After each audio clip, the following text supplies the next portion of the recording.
Hãy thử tưởng tượng, bạn đứng ở rìa của mọi thứ chúng ta biết, nơi các ngôi sao đang được sinh ra, nơi những lỗ đen đang nuốt chửng thời gian, nơi không gian và thời gian uốn lượn như một tấm vải mỏng manh trước cơn gió vũ trụ. Và ở chính nơi đó, có một câu hỏi đã ám ảnh nhân loại suốt hàng thập kỷ. Điều gì cấu thành nên tất cả? Không phải nguyên tử, không phải proton hay electron, mà là thứ gì đó sâu hơn, bé hơn, kỳ lạ hơn bất kỳ điều gì chúng ta có thể cảm nhận được. Lý thuyết dây nói rằng, ở tầng sâu nhất của thực tại, tất cả mọi thứ đều được tạo thành từ những sợi năng lượng rung động bé nhỏ, nhỏ hơn nguyên tử đến mức nếu một nguyên tử có kích thước bằng cả vũ trụ quan sát được, thì một sợi dây chỉ bằng một cái cây. Nhưng có một vấn đề, lý thuyết này dù đẹp đến ngỡ ngàng thì nó hoàn toàn không thể giải được. Cho đến tận lúc này. Để hiểu tại sao chúng ta cần đến máy tính lượng tử, trước tiên hãy để tôi kể cho bạn nghe một câu chuyện về cuộc đại chiến vĩ đại nhất trong lịch sử vật lý học. Trong suốt thế kỷ 20, các nhà khoa học đã xây dựng được hai tòa nhà lý thuyết vĩ đại. Một bên là thuyết tương đối rộng của Einstein, mô tả sự duyên dáng của không gian, thời gian và trọng lực ở quy mô vũ trụ khổng lồ. Bên kia là cơ học lượng tử, mô tả hành vi kỳ quặc gần như điên rồ của các hạt siêu nhỏ ở quy mô nguyên tử. Cả hai lý thuyết đều hoạt động hoàn hảo trong phạm vi riêng của chúng. Nhưng khi bạn cố gắng ghép nối chúng lại với nhau, thì cả hai lý thuyết đều bắt đầu cho ra những con số vô nghĩa. Thế giới vật lý lý thuyết sụp đổ trong nỗ lực thống nhất hai lý thuyết vĩ đại này. Lý thuyết dây ra đời như một giấc mơ hòa giải. Nó tuyên bố rằng nếu chúng ta thay thế khái niệm hạt điểm, cái ý tưởng cho rằng các hạt cơ bản là những chấm không kích thước bằng những sợi dây năng lượng rung động một chiều, thì tất cả mọi mâu thuẫn sẽ biến mất. Mỗi hạt khác nhau chỉ đơn giản là cùng một loại sợi dây đang rung động theo một tần số khác nhau, giống như một cây đàn violon tạo ra vô số nốt nhạc từ chỉ một sợi dây. Lý thuyết này không chỉ hòa giải được trọng lực với cơ học lượng tử, nó còn tiên đoán rằng vũ trụ của chúng ta không phải là 3 chiều, hay 4 nếu tính cả thời gian, mà là 10 chiều. 6 chiều còn lại co rúm lại ở những kích thước siêu nhỏ, ẩn mình trong mỗi điểm của không gian mà chúng ta đang sống. Nghe có vẻ điên rồ, nhưng đúng là như vậy. Nền tảng toán học của lý thuyết này lại vô cùng nhất quán. Nhưng đây mới là phần thú vị và cũng là phần làm đau đầu các nhà vật lý lý thuyết. Lý thuyết dây không chỉ có một phiên bản, nó có tới 5 phiên bản khác nhau. Và bên dưới tất cả những phiên bản đó, các nhà khoa học tin rằng có một lý thuyết thống nhất hơn, được gọi là lý thuyết mở, ẩn mình như một bậc thầy trong bóng tối.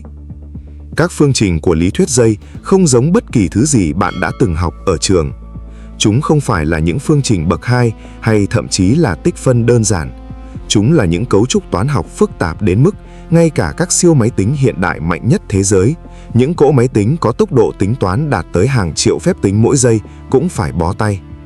Vấn đề nằm ở cái gọi là không gian trạng thái. Hãy tưởng tượng bạn đang cố gắng tìm đường ra khỏi một mê cung. Một mê cung bình thường có lẽ có khoảng vài trăm ngã rẽ, nhưng các phương trình của lý thuyết dây lại tạo ra những mê cung với số lượng ngã rẽ nhiều hơn số nguyên tử trong toàn bộ vũ trụ quan sát được. Một siêu máy tính cổ điển sẽ phải thử từng con đường một, tuần tự, lần lượt. Nó sẽ phải mất thời gian nhiều hơn cả số tuổi của vũ trụ để chỉ đi qua một phần nhỏ của mê cung đó. Đây là lý do tại sao lý thuyết dây, dù đã tồn tại hơn 50 năm, vẫn chưa đưa ra được một tiên đoán cụ thể nào có thể kiểm chứng được bằng thực nghiệm.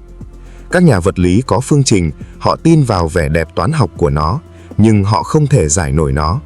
Họ đang có một tấm bản đồ vũ trụ trong tay, nhưng không có đủ ánh sáng soi rọi mọi con đường trong tấm bản đồ đó. Và rồi, ở một góc khác của khoa học, một cuộc cách mạng thầm lặng đang diễn ra. Máy tính lượng tử không hoạt động như máy tính bạn đang dùng hàng ngày. Máy tính thông thường xử lý thông tin bằng những bit, những công tắc chỉ có thể ở hai trạng thái là 0 hoặc 1. Còn máy tính lượng tử sử dụng qubit, những hạt lượng tử có thể tồn tại đồng thời ở cả trạng thái 0 và 1 cùng một lúc nhờ vào hiện tượng huyền bí được gọi là chồng chất lượng tử. Điều này nghe có vẻ tinh tế, nhưng hàm ý của nó thì cực kỳ mạnh mẽ. Với 300 qubit ở trạng thái chồng chất, một máy tính lượng tử có thể xử lý nhiều trạng thái hơn tổng số nguyên tử trong vũ trụ quan sát được cùng một lúc. Điều này diễn ra một cách song song và đồng thời. Đây chính là công cụ mà trong suốt nhiều thập kỷ qua, các nhà vật lý lý thuyết dây luôn tìm kiếm. Nhưng không dừng lại ở đó, máy tính lượng tử còn sở hữu một vũ khí bí mật khác, đó là hiện tượng rối lượng tử. Hai qubit rối lượng tử với nhau có thể tức thì chia sẻ thông tin bất kể chúng cách nhau bao xa. Einstein gọi đây là hành động ma quái từ xa và cực lực ghét bỏ nó. Nhưng các thực nghiệm thực tế đều xác nhận rằng nó có thật, và nó cho phép các thuật toán lượng tử thực hiện những phép tính mà không có máy tính cổ điển nào có thể sánh được. Và giờ đây, điều kỳ diệu nhất đang xảy ra. Các nhà khoa học đang bắt đầu dùng máy tính lượng tử để tấn công trực tiếp vào những phương trình khó nhằn nhất của lý thuyết dây. Điểm giao thoa đầu tiên và kỳ lạ nhất là một khái niệm có tên gọi ADS-CFT hay tương đối tính holographic. Nghe phức tạp nhưng ý tưởng cốt lõi thật ra khá thi vị. Có thể toàn bộ 3 chiều không gian mà bạn đang ngồi trong đó chỉ là một hình ảnh hình chiếu từ một thực tại 2 chiều phẳng hơn ở rìa của vũ trụ. Tương tự như cách một tấm ảnh 3 chiều hologram được tạo ra từ một tấm phim 2 chiều. Điều tuyệt vời là phần 2 chiều phẳng trong bức tranh này, cái mà các nhà vật lý gọi là lý thuyết trường tương thích, lại là thứ mà máy tính lượng tử có thể mô phỏng trực tiếp. Hãy nghĩ về điều đó.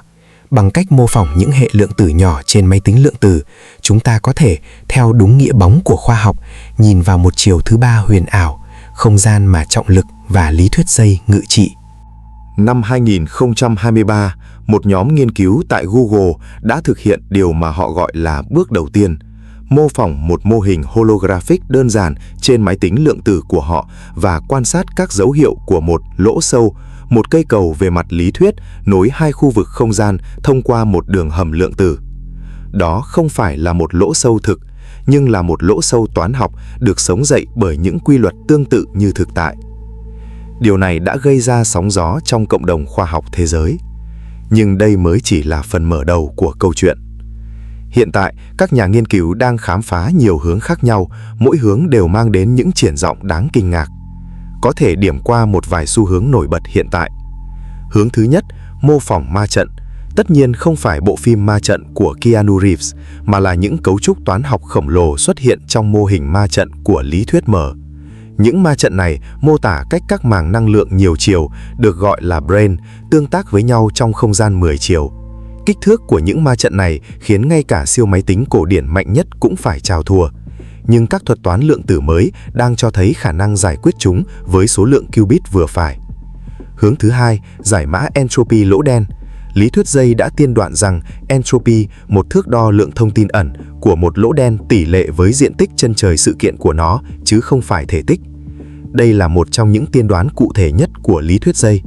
Nhưng để tính toán nó một cách chính xác, bạn cần giải những tích phân đường lượng tử cực kỳ phức tạp. Máy tính lượng tử với khả năng khám phá song song vô số trạng thái là ứng viên hoàn hảo cho nhiệm vụ nặng nhọc này. Hướng thứ ba, tìm kiếm điểm đất. Trong số 10 mũ 500 cách khác nhau mà lý thuyết dây có thể mô tả một vũ trụ, một con số khổng lồ đến mức có một tên riêng, bức tranh phong cảnh lý thuyết dây.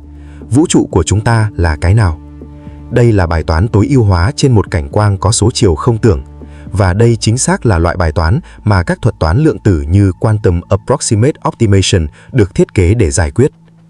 Có một điều khiến các nhà khoa học không ngừng trầm trồ ngạc nhiên, bản thân cơ học lượng tử, nền tảng của máy tính lượng tử và lý thuyết dây không phải là hai thứ hoàn toàn tách biệt. Chúng là anh em họ. Lý thuyết dây được xây dựng trên nền tảng cơ học lượng tử. Các sợi dây rung động tuân theo những quy luật lượng tử. Vì vậy, khi bạn dùng máy tính lượng tử, một thiết bị vận hành bằng những nguyên lý lượng tử để giải các phương trình của lý thuyết dây, bạn đang tạo ra một vòng phản hồi kỳ diệu, dùng lượng tử để khám phá lượng tử. Các nhà vật lý gọi đây là sự mô phỏng lượng tử tự nhiên. Thay vì cố gắng chuyển đổi vật lý lượng tử sang ngôn ngữ của máy tính nhị phân, một quá trình tốn kém và đầy sai số, bạn để cho bản thân hệ lượng tử nói chuyện với nhau. Một hệ lượng tử mô phỏng một hệ lượng tử khác, ngôn ngữ giống nhau, không cần phiên dịch. Richard Feynman, người đoạt giải Nobel và là một trong những thiên tài vật lý của thế kỷ 20, đã tiên đoán điều này từ năm 1982. Ông nói, Nếu bạn muốn mô phỏng tự nhiên, bạn cần dùng máy tính lượng tử. Phải mất hơn 40 năm để nhân loại xây dựng được những cỗ máy đầu tiên đủ sức hiện thực hóa giấc mơ đó, và chúng ta vẫn còn đang ở những bước đầu tiên. Nhưng hãy thành thật với nhau, con đường còn rất dài và đầy chông gai. Máy tính lượng tử hiện tại, dù đã là những kỳ tích kỹ thuật, vẫn còn rất nhỏ và dễ bị nhiễu loạn. Những qubit nhỏ bé cực kỳ nhạy cảm với nhiệt độ, từ trường, rung động. Bất kỳ sự xáo trộn nhỏ nào từ môi trường xung quanh cũng có thể phá vỡ trạng thái chồng chất lượng tử, gây ra lỗi tính toán. Hiện tượng này được gọi là decoherence, sự mất kết hợp lượng tử. Để giải những phương trình thực sự có ý nghĩa của lý thuyết dây, các nhà khoa học ước tính có thể cần đến hàng triệu qubit có chất lượng cao, trong khi máy tính lượng tử tốt nhất hiện tại mới chỉ đạt được vài nghìn qubit, và phần lớn trong số đó vẫn còn nhiều lỗi. Đây là thách thức thực sự của thập kỷ này, không phải xây dựng thêm qubit, mà là xây dựng qubit tốt hơn, ổn định hơn, với khả năng sửa lỗi lượng tử đáng tin cậy. Và còn một câu hỏi sâu hơn, ngay cả khi chúng ta giải được các phương trình, liệu lý thuyết dây có phải là mô tả đúng của thực tại? Lý thuyết đẹp chưa phải là lý thuyết đúng, khoa học cần thực nghiệm, cần kiểm chứng, và điều đó đòi hỏi những tiên đoán cụ thể mà lý thuyết dây vẫn còn chưa đưa ra được. Tuy nhiên, ngay cả khi lý thuyết dây không phải là lý thuyết của tất cả, những kỹ thuật toán học và tính toán được phát triển trong hành trình này sẽ không bao giờ bị lãng phí. Chúng sẽ lan tỏa vào vật lý vật chất, khoa học vật liệu, hóa học lượng tử và vô số lĩnh vực khác. Nhưng thực sự, câu hỏi sâu thẳm nhất trong chủ đề này không phải là liệu máy tính lượng tử có giải được lý thuyết dây hay không. Câu hỏi đó là, chúng ta đang cố gắng hiểu điều gì? Chúng ta đang cố gắng hiểu tại sao có một vũ trụ thay vì không có gì. Tại sao các hằng số tự nhiên, khối lượng của electron, cường độ của lực hấp dẫn, tốc độ ánh sáng lại có những giá trị chính xác đến mức chỉ cần thay đổi một chút xíu, các ngôi sao sẽ không hình thành, nguyên tử sẽ không tồn tại, sự sống sẽ không bao giờ xuất hiện. Lý thuyết dây, nếu đúng, có thể trả lời những câu hỏi này. Nó có thể cho chúng ta thấy rằng các hằng số đó không phải là ngẫu nhiên, chúng là những nghiệm của những phương trình sâu xa hơn, những phương trình mô tả tất cả những vũ trụ có thể tồn tại. Và máy tính lượng tử, những cỗ máy kỳ diệu đang được xây dựng ngay lúc này trong những phòng thí nghiệm lạnh lẽo được làm nguội đến gần độ không tuyệt đối, có thể là chìa khóa để mở ra cánh cửa đó. Chúng ta đang sống trong một thời điểm đặc biệt của lịch sử. Lần đầu tiên, hai cuộc cách mạng khoa học lớn nhất thế kỷ 21, máy tính lượng tử và lý thuyết dây, đang bắt đầu giao nhau. Những công cụ tính toán mà Feynman mơ đến, những phương trình mà Witten và các đồng nghiệp đã dành cả đời viết ra, những câu hỏi mà Einstein không bao giờ trả lời được, tất cả đang hội tụ lại tại một điểm. Có thể trong vòng 20 năm tới, hoặc 50 năm, hoặc có lẽ là 100 năm, không ai biết chắc, chúng ta sẽ có câu trả lời. Không phải câu trả lời hoàn hảo, bởi vì khoa học không bao giờ hoàn hảo, nhưng là một câu trả lời ở tầng sâu hơn, đẹp hơn và thật hơn bất kỳ điều gì chúng ta có hôm nay. Và khi câu trả lời đó đến, nó sẽ không chỉ thay đổi vật lý học, nó sẽ thay đổi cách chúng ta hiểu về bản thân mình. Những sinh vật nhỏ bé đang sống trên một hành tinh xanh, quay quanh một ngôi sao bình thường, trong một thiên hà bình thường, nhưng lại mang trong mình trí tuệ đủ lớn để đặt câu hỏi về tất cả mọi thứ. Đó là điều kỳ diệu nhất của vũ trụ này.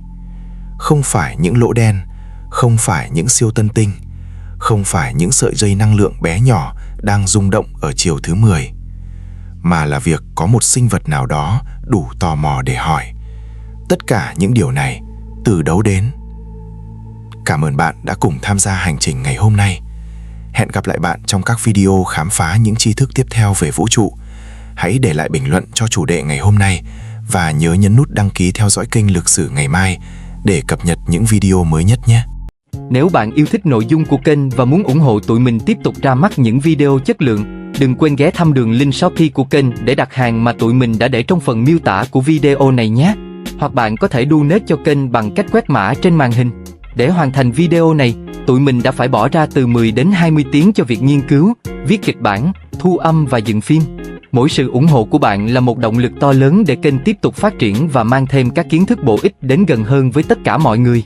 Cảm ơn bạn đã xem video và hẹn gặp lại ở những video clip tiếp theo.